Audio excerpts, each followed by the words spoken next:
یہ جو ہے نا غیر محرم سے میسیجز کرنا، فون پہ باتیں کرنا، غلط تعلق جوڑ لینا، یہ اللہ تعالی کی غیرت اس پر بڑھتی ہے اور اس کا پھر انسان کو وبال ہوتا ہے۔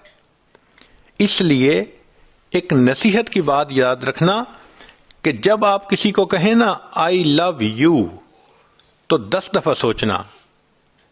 اگر تو شرعی تعلق ہے، امی کو کہا، ابو کو کہا، خامند کو کہا، بچے کو کہا، تو پھر تو ٹھیک ہے۔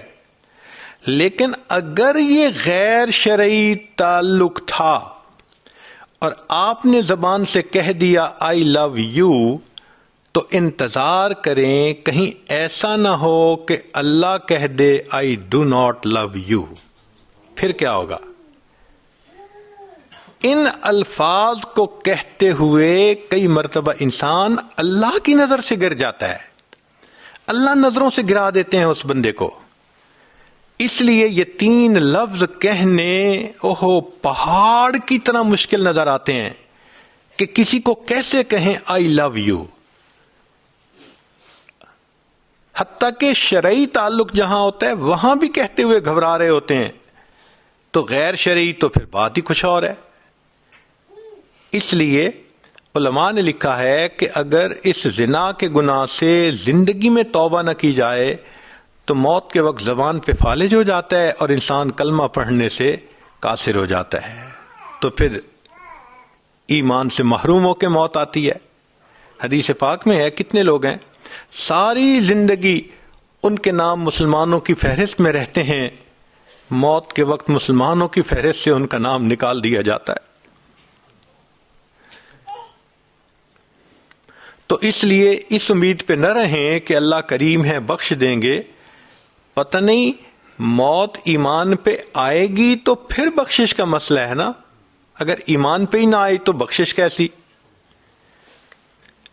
ایک ذہن میں یہ اشکال ہوتا ہے، میں نے گناہ سے توبہ کی اور میں نے 1 مہینہ گناہ نہیں کیا، پھر بس شیطان نے بہکا دیا، میں پھر گناہ کر بیٹھی، تو کیا پہلی توبہ ٹوٹ گئی؟ سنیں، پہلی توبہ نہیں ٹوٹی، وہ تو قبول ہو چکی۔ ہاں اب اگر گناہ ہو گیا تو اس نئے گناہ پر نئی توبہ کرنی پھر ضروری ہو گئی۔ کبھی ذہن میں یہ آتا ہے کہ ایک گناہ کرتے ہوئے میں دوسرے گناہ سے توبہ کر سکتی ہوں۔ مثال کے طور پہ ایک لڑکی بے پردہ بھی گلی میں پھرتی ہے اور اس کے غیر محرم سے تعلقات بھی ہیں۔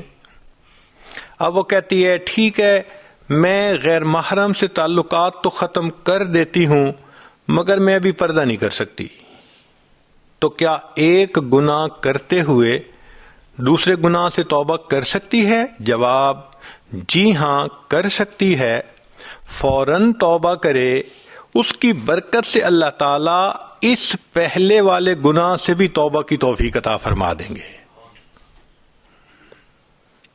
ذہن میں یہ خیال آتا ہے کہ میں نے تو پچھلے 15 سال سے نماز قضا کی، روزے بھی نہیں رکھے، 10 دن جو ہوتے ہیں عورتوں کے خاص جن کو قضا کرنا ضروری ہوتا ہے، تو میں کیا کروں؟ بھائی اگر آپ نے 1 لاکھ پاؤنڈ قرضہ لیا، اب اس کو لوٹانا پڑ گیا ہے اور ابھی آپ کے پاس نہیں، تو آپ اس کے سے قسطیں بنوا لیتی ہیں، انسٹالمنٹس بنوا لیتی ہیں کہ جی میں آپ کو 1000 ہر مہینے دیا کروں گی۔ تو جس طرح قسطیں بن جاتی ہیں اس طرح آپ اللہ تعالی کے سامنے نمازوں روزوں کی قسطیں بنائیں۔ کیسے؟ روزانہ کی 5 نمازیں قضا پڑھا کریں، ہر روز 5 نمازیں، تو 15 سال کی اگر قضا ہیں تو 15 سالوں میں ٹوٹل اماؤنٹ پوری ہو جائے گی۔ اور اگر اس دوران موت آ گئی تو ہم نے دیکھا ہے کہ جو لوگ انسٹالمنٹس دینی شروع کر دیتے ہیں تو کمپنیز والے ان کے ساتھ نرمی کرتے ہیں کہ اس نے واقعی بھائی اب پیسے دینے شروع کر دیے، تو جو بندہ انسٹالمنٹس دینی شروع کر دے گا اگر موت بھی آ گئی، ہم امید کرتے ہیں اللہ قیامت اس دن اس کے ساتھ آسانی فرمائیں گے۔